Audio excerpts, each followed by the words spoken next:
네, 아메리카 라이브에서 특징주로 짚어주신 노보노디스크 현재 20% 넘게 급락하고 있고요. 3대 지수는 다우 지수만이 약보합권에서 움직이면서 방향성을 찾고 있습니다. 자, 이제 글로벌 인사이트 시간인데요. 오늘은 NH투자증권 압구정 WM센터 정우창 부장 모셨습니다. 부장님 안녕하세요. 네, 안녕하십니까? 네, 오늘도 잘 부탁드리겠습니다. 네. 오늘은 좀 작은 스튜디오에서 함께하게 됐는데 좀 더 가까운 만큼 다양한 질문 좀 드려보도록 하겠습니다. 알겠습니다. 네, 그렇다면 오늘의 주제부터 체크해 보도록 할 텐데요. 자, 오늘의 주제는 서학개미 하반기 엔비디아에 집중해야 하는 이유입니다. 저도 궁금한데요. 많은 분들이 궁금하실 것 같아요. 대체 왜 엔비디아에 집중해야 하는가? 사실 엔비디아 실적은 8월 말에 나오잖아요. 근데 보니까 뭐 JP모건은 이 8월 말에 엔비디아 실적 발표 전까지는 시장이 계속 간다. 이렇게 언급을 하기도 했더라고요. 부장께서는 8월 어떻게 보시나요? 네, 우선은 제가 그 엔비디아에 조금 저희가 집중을 해야 되는 거는 저희가 이제 지금 강세장이지 않습니까? 저희가 네. 이제 7월 달에도 제가 7월 1일에 제가 여기 방송에 나와서 새로운 강세장이 이제 시작이 됐다 이렇게 말씀을 드렸고요. 실제로 7월 한 달간 한 5주 정도 계속 주간 단위로 상승을 했고 S&P 3%, 나스닥 한 4% 정도 올랐습니다.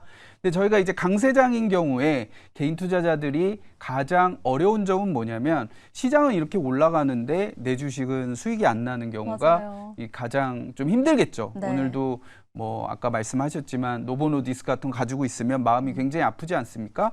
그래서 시장에 소외받지 않기 위해서는 대장주를 우리가 투자를 해야 되는데 지금은 이제 확연하게 엔비디아가 대장주다 이런 부분 말씀드리고요. 뒤에서 조금 더 자세하게 좀 엔비디아는 말씀드리도록 하겠습니다. 그리고 이제 8월 달 시장 전망에 대해서 이제 저희가 7월은 5주 정도 계속 상승을 했는데 8월은 조금 범피한 구간이 있을 수 있다. 저는 좀 그렇게 생각을 합니다. 우선 이번 주만 봐도 굉장히 지표 발표나 물가 지표, 고용 지표, 그다음에 주요 기업들 실적 발표가 굉장히 많은데 이것들을 다 아무런 고비 없이 그냥 계속 무시하고 올라갈 거다 이렇게 생각하기는 좀 어렵고요. 이런 조정 국면이 있지만 우리가 8월부터 하반기까지는 정책에 대한 기대감, 그 다음에 소비자들의 수요가 좀 개선되는 부분, 그 다음에 기업들이 2분기 실적도 지금도 좋지만 3분기 실적은 더 조금 예상치가 굉장히 좋게 나오고 있거든요. 그런 부분과 유동성이 개선된다는 이런 점들을 고려했을 때 조정 시에 주식 비중을 확대하는 전략이 굉장히 유효할 거다 이렇게 생각을 하고 있습니다. 네, 그럼 어쨌든 우상향의 추세일 거다 언급을 해주셨는데 뭐 계절성의 문제도 있겠고 지금 뭐 단기적인 변동성이 많이 억눌려 있다 보니까 조정의 시기는 분명 나올 거다 이렇게 말씀을 해주시는 걸까요? 그 계절성이라는 거는 사실 과거에 그렇기 때문에 또 그럴 것이다라는 건 사실 논리적으로 사실 맞지가 않고요. 저희가 생각을 해보면 작년 9월에 굉장히 매스컴에서 9월이 최근 3년간 하락을 했기 때문에 굉장히 작년에도 주가가 많이 빠질 거다 이런 걱정에 주식 비중을 덜으신 분들도 저는 개인적으로 봤었습니다. 근데 9월에 월초에는 조금 하락했지만 9월은 결국 월별로 상승을 했고 그 이후로 12월까지 계속 상승을 해서 9월에 매도한 사람들은 주식 비중을 채울 수가 없었거든요. 그래서 그런 계절적인 부분에 좀 저희가 너무 집착할 필요는 없을 것 같고요. 다만 7월에 이미 조금 많이 올랐기 때문에 8월도 긍정적으로 보지만 아까 말씀드린 대로 조정 시에 비중 확대하는 전략이 좋겠다 이렇게 생각을 합니다. 네, 좋습니다. 조정 시에 비중을 확대하자 언급해 주셨는데요. 그렇다면 아예 안 들어가 계시는 분들도 계시잖아요. 뭐 코스피에만 넣어놓고 이제 막 미국 시장을 바라보고 있는 서학개미들이 있을 텐데 그렇다면 이분들 입장에서 하반기에는 미증시를 좀 더 집중할까요? 아니면 한국 시장에 계속 좀 있는 게 좋을까요? 네, 한국 증시도 제가 생각할 때 글로벌 증시에서 한국 증시와 미국 증시가 저는 가장 좋다라고 생각을 합니다. 그래도 굳이 하나만 꼽자면 상반기는 사실 미증시보다 한국 증시가 굉장히 아웃퍼폼 했잖아요. 근데 하반기에는 조금 조심스럽게 제가 이런 말씀을 드리면 좀 싫어하시는 분도 있으실 수 있지만 하반기에는 조금 미국 증시에 조금 더 비중을 조금 늘리는 전략이 유효할 것 같다라고 생각을 합니다. 제가 이 준비한 차트가 코스피와 S&P 지수의 그 상대 강도 차트입니다. 위로 올라갈수록 S&P 미국 증시가 강세, 코스피 대비, 그다음에 하락하는 구간에서는 코스피가 강세였다라는 건데요. 놀랍게도 최근 1년을 보면 한 6개월 정도는 S&P가 강세를 보였고 최근 6개월은 또 한국 증시가 강세를 보였는데 이제 향후 6개월은 조금 터닝하는 좀 그런 기미가 좀 나타나고 있거든요. 그래서 앞으로 연말까지 봤을 때는 조금 미국 증시가 한국 증시 대비 좀 강세를 보일 확률이 높다. 저는 좀 그렇게 생각을 하고 있습니다. 네, 또 저희 프로그램이 글로벌 증시 투나잇이니까요. 보고 계신 분들도 미증시에 조금 더 집중해보는 전략도 유효하지 않을까 함께 정리를 해드리도록 하겠습니다. 자, 그리고 또 지금도 중국과의 관세 협상이 진행이 되고 있는데요. 현재까지 EU 주말 사이에 뉴스가 나왔고요. 한국도 한 31일부터 시작을 한다고 하던데 지금까지의 관세 협상 어떤 진전이 있었다고 보시나요?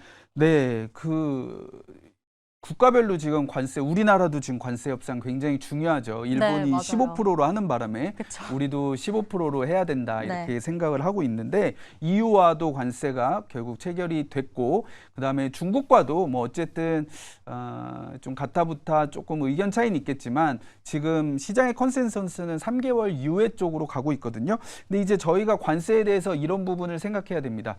관세가 부과가 됐던 4월 달에는 이러다가는 미국이 보복 관세도 맞게 되고 국가별로 협상도 좀 잘 안 될 수 있고 인플레도 올라가고 경기 침체도 갈 수 있고 이런 관세에 대해서 미국이 굉장히 걱정을 하는 국면이었다면 지금은 굉장히 미국의 유리한 그 조건으로 협상이 다 이루어지고 있어요. 네. 그래서 미국과 기타 국가들이 어쨌든 뭐 한 15%에서 20% 관세를 내야 되고 그 다음에 대미 투자를 또 해야 되고 그 다음에 비관세 장벽을 또 해소해야 되는 그래서 미국으로서는 잃을 게 없고 트럼프 입장에서는 얻을 바는 최대한 얻고 있다 이렇게 생각을 하고요.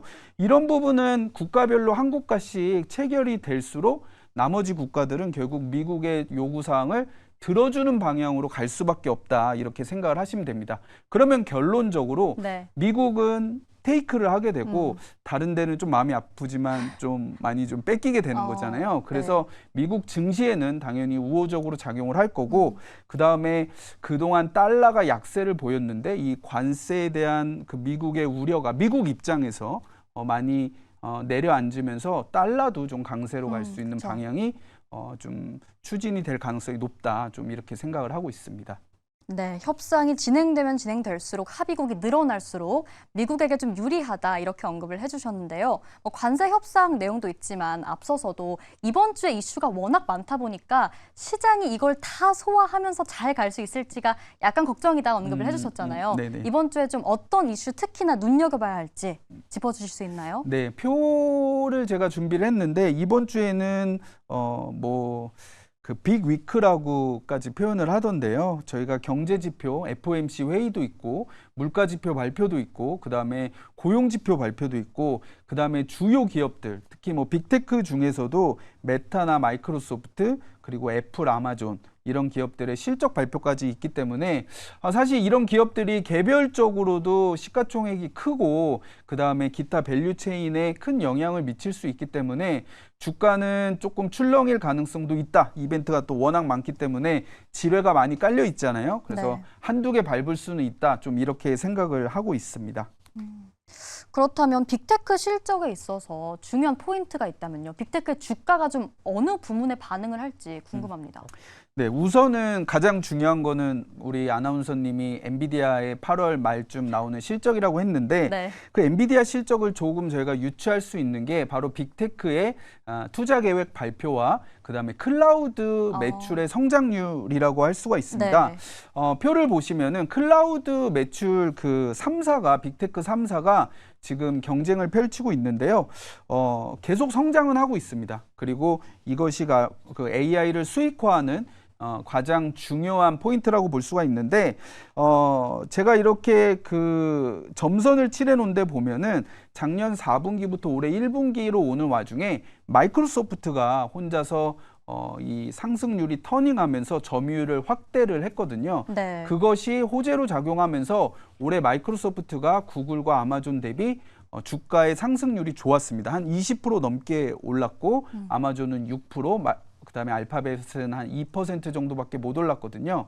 근데 지금 우선 실적을 먼저 발표한 구글이 지금 클라우드 매출 점유율이 지난 분기 28%에서 이번에 32%까지 올라왔기 때문에 아마존과 마이크로소프트도 클라우드 매출 성장률이 올라올 것이냐, 이 부분이 굉장히 그 개별 기업 주가에도 중요하고 우리 AI 수요에도 중요한 포인트가 될 수 있다, 이렇게 생각할 수가 있겠습니다.